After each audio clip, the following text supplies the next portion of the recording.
The Baroque is a highly ornate and often extravagant style of architecture, music, painting, sculpture, and other arts that flourished in Europe from the early 17th until the mid-18th century.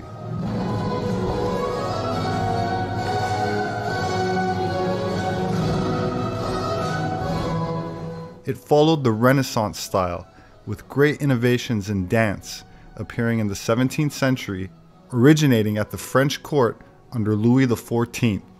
And it is here that we see the first clear stylistic ancestor of classical ballet.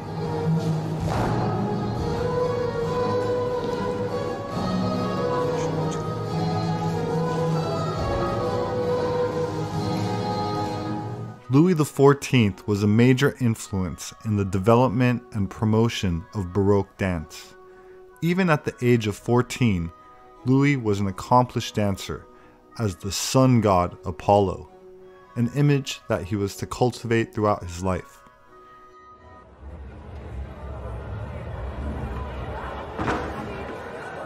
Puissance, plaisir, lumière.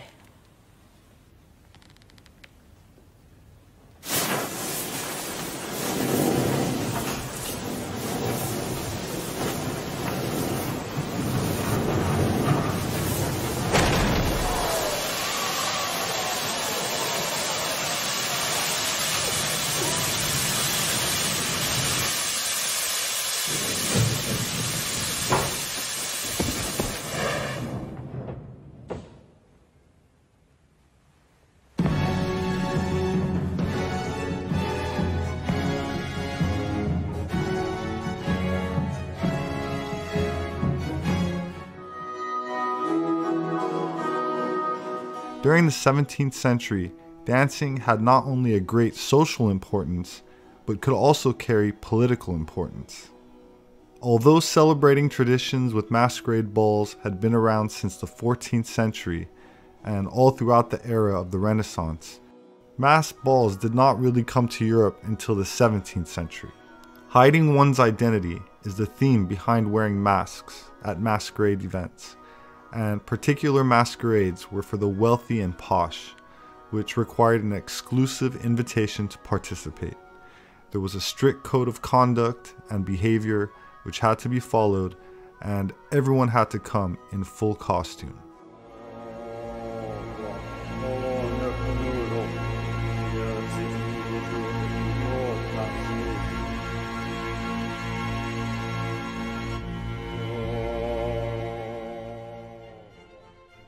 Baroque means irregular in French and is said to originate from the Portuguese word barroco, meaning imperfect pearl, like the irregular shaped pearl that was used in the jewelry of the time.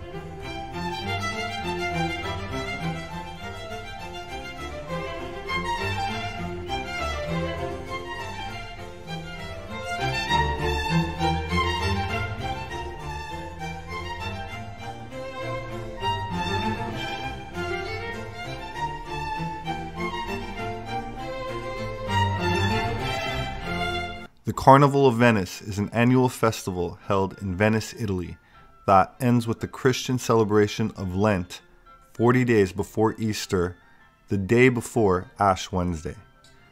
The festival is world famous for its elaborate masks and currently seems to be growing in popularity since around the 80s or 90s. However, under the rule of the Holy Roman Emperor and later Emperor of Austria, Francis II, the festival was outlawed entirely in 1797, and the use of the masks became strictly forbidden. It reappeared gradually in the 19th century, but only for short periods, and usually for private feasts with rumored ritualistic activities.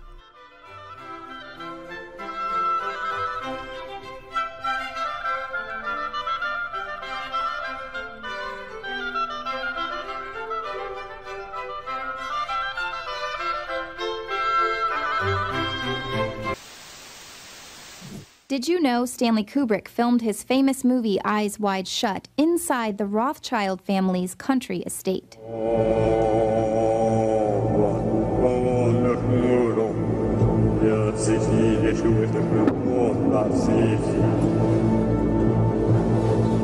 Theories swirled that Kubrick made his movie about the real-life ultra-elite and their secret occultic gatherings. Well, take a look at these pictures that show an actual Rothschild event from 1972. On the surface, it looks like a pretty magnificent surrealist ball, but there are clear occult references. Much like the film Eyes Wide Shut, occult imagery is hidden throughout the night, starting with the invitations, which were written backwards. Reversal or inversion of sacred objects is typical of black magic and satanic rituals. The exterior of the Château de Ferrier is lit up in a moving orange light, giving it the appearance of a fiery inferno. This hat, designed by Dali, also has hidden symbolism of androgyny by having half of Mona Lisa's face. Harnessing the male and female power is important to practitioners of the left-hand path.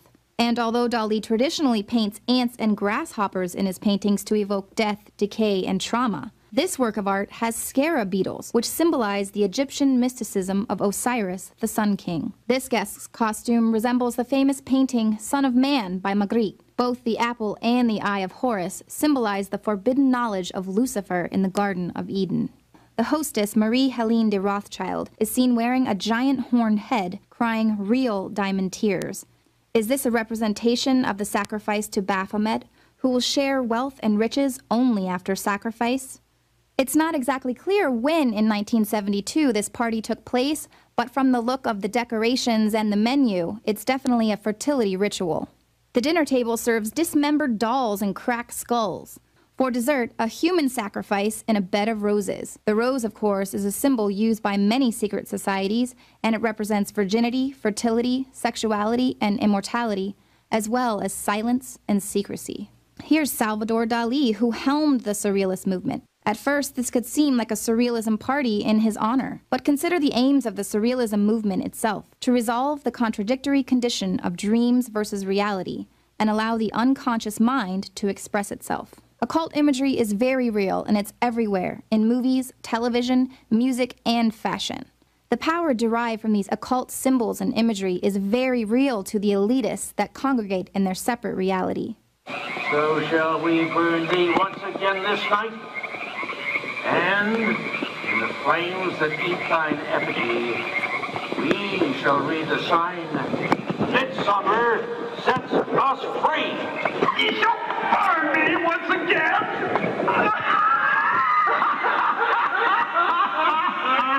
Not with these flames. Summer sets us free.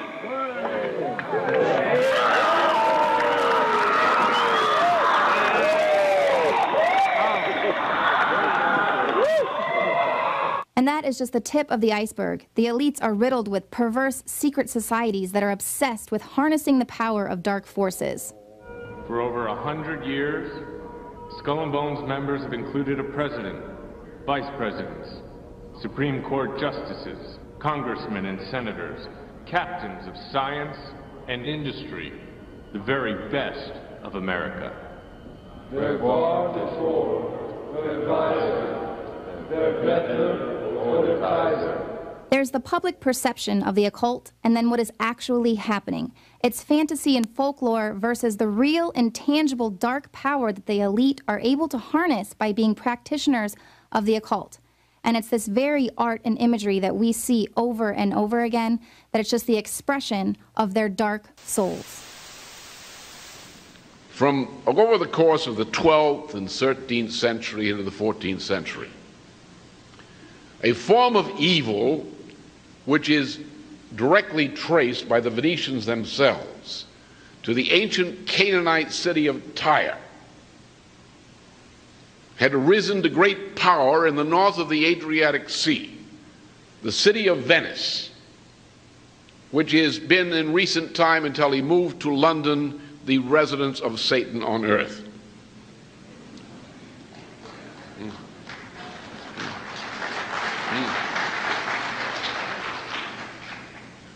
These people great power. They built a maritime power in the image of ancient Phoenicia, which is Canaan. Phoenicia is a Greek word. The people of that region were called the Canaanites. And the center of evil was Tyre. Tyre was destroyed by a great man, Alexander the Great. But the principle of Tyre lived on. And it came through the Roman Empire, it came to reside in Venice. And from about 800 AD on, Venice was an increasing power in the Mediterranean. It became a great sea power, which became a dictatorship over the Mediterranean over the period from the course of the 12th century into the beginning of the 13th century with the so-called Fourth Crusade. And I can tell you all the Crusades were frauds. They were all run by the Venetians. Nothing to do with Christianity, they had to do with something else. The Fourth Crusade was organized by Venice to conquer and loot Byzantium, which is its major competitor. And the Latin Empire in Byzantium was set up from 1204 to 1261, when a fellow called Michael Palaeologus overthrew it on behalf of the Greeks. But Venice became a great looting power. It crushed every element of civilization. It imposed evil cults. It spread the cult of Aristotle throughout the Mediterranean and other cults. It looted everything. It imposed its debt every place. It manipulated nations into making war on one another. They weren't real nations, but they were whatever passed for at that time. They plunged Europe into war and usury and looting and bestiality and cruelty. And nothing could seem to stop it. The political institutions of Europe collapsed at about 1250, or over the period 1250 to 1267, in a series of wars. A leading figure of the late 13th century and early 14th century, Dante Alighieri, typified those who fought desperately to save civilization from this pestilence of Venice and the Venetians' Mongol allies, who are attacking Europe from the west, or from the east. Venice's power grew. Dante was probably murdered by the Venetians after a trip into Venice and its area. The ideas of Dante lived on through various networks. Not only Dante, but there were great Franciscans and others who continued the tradition, the Augustinian tradition, and developed it then as before. Then in the middle of the century, the 14th century, the whole system collapsed in a chain reaction of bankruptcy, starting with the King of England discovering, by checking with his priest, that not only was usury a mortal sin, but that he, as the King of England, by continuing to pay his debts to usury, was actually contributing to the eternal damnation of the soul of his creditors.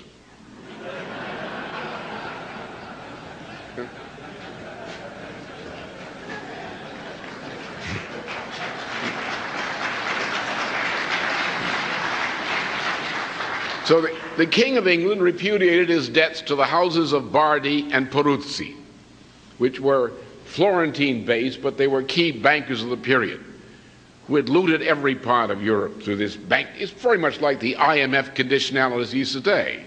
As a matter of fact, the IMF conditionalities are a repetition, a continuation of the Venetian tradition. They are evil. The people who run the IMF are evil. The bureaucrats of the IMF as a collectivity are purely evil. They are mass murderers. So these people were crushed, and their political power was crushed by their bankruptcy. There's an analogy today. I'm not Plutarch, and I'm not a priest of the cult of Apollo, as he was, but comparisons are sometimes permitted. Today, as then, in the middle of the 14th century, the new Venetian Empire, which is the British Empire, or the Anglo-Dutch Empire, or whatever you want to call it, it's the same thing, is based on financial power. All finance and monetary systems today are divorced entirely from trade and production. They're engaged in pure speculation, in usury, debt as a form of usury, the looting of countries, of whole regions of the world, the power of the ruling oligarchy, which are like Venetian families, Ford Foundation, this foundation, that foundation. This is what runs the United States, not the government. This is what runs the world, not the governments. The governments are run by these powerful families and their oligarchical connections, who control the Washington Post. They control the New York Times. They control the 3 TV networks. They control Jane Fonda. You might not admit it, but she's a real right-wing fascist, that Jane.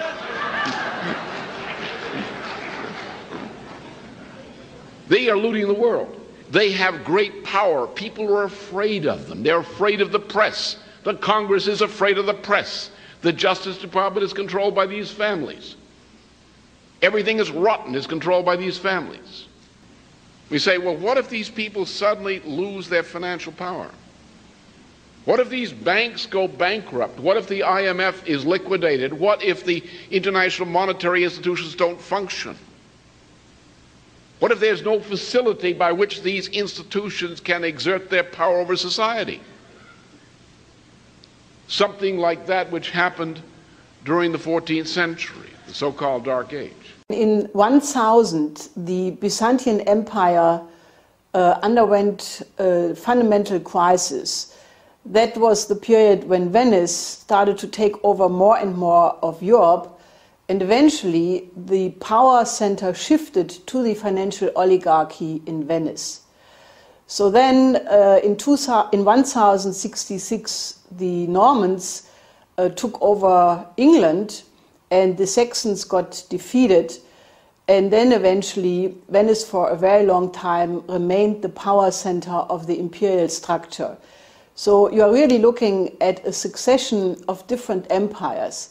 Now naturally Venice in this period, in this long period, underwent changes, family changed, replaced others, but the oligarchical structure essentially remained the same. The Venetians are very good at psychological warfare as well. That if you read Friedrich Schiller's Ghosts here, you can see that what you do is you pretend to be people's friends. You find out what they want, what their weakness is, and you give it to them. If they want money, you give them money. If they want sex, you arrange for that. If they want drugs, you arrange for that. Whatever it is they want, their weakness is, you feed them. And then you tell them, okay, I'm doing all this for you and I just need these little favors. And you corrupt them. And you corrupt them until you can control them. And of course, you know what they're doing, so you can always blackmail them if they try to get out of line. But basically what controls them is the knowledge that if they don't go along with you, then they lose out on all these things they like. You know, if they play ball with you, then they become rich, they become famous, they have all of their desires sated, they get everything that they want, but in a mental state which is increasingly depraved and subject to manipulation. And that's also the Venetian method, that you win by corruption. And that the thing that the empire fears most of all is an honest man who isn't corruptible because he doesn't want those things. With their reassurance of complete maritime dominance, the Venetian oligarchy used their power over the Mediterranean to internationally centralize the control and organization of money within their financial empire. Thus, no country could produce bullion for its own use, and all currency exchange had to take place in Venice. They are lending money to the major houses of Europe, the nations, or what passed for nations at that point, the kingdom, various kingdoms and duchies and things like that. And so they get them into debt. Now, for example, the King of England was in significant debt to the Lombard bankers, which was the Venetian banking system, and in particular to the House of Bardi. And so the king, pledged as collateral the wool production of his kingdom. And then, of course, he's going broke, and so he needs more money, so he borrows more money, and then he pledges all of the sheep as well. The key thing about this kind of debt farming, is that once you incur a debt, the debt never really goes away. Because the interest rates that you have to pay, the money that you have to pay to service this debt, is such that you quit building your country and you start trying to pay your debt. and then you have to borrow more money to pay your debt because you get further behind, and then your interest rates get higher, your debt service becomes more, and you set off on a process that never really ends until everything blows up. But that's the Venetian method of control. And that method has not changed since the days of Venice. The oligarchy proceeded to move north in search of a new capital from which to operate. They settled throughout Northern Europe, opening their first major headquarters in Amsterdam, Holland. Centuries later, they consolidated their true base in 1763, upholding their public political headquarters in London, which remains still today.